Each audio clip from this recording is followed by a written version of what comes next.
How to install an Xfinity Doorbell camera. I'm going to tell you how to install an Xfinity Doorbell camera.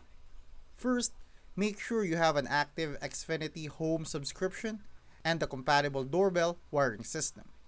Typically, a wired mechanical doorbell with 16 to 24 volts power. Shut off power at the breaker before removing your old doorbell.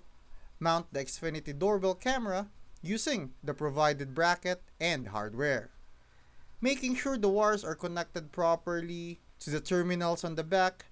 Once mounted, turn your power back on.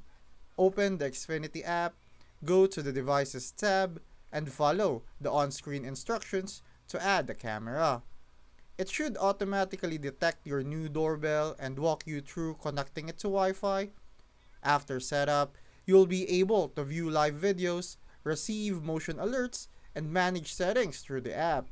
Just be aware that professional installation might be required in some cases depending on your home setup.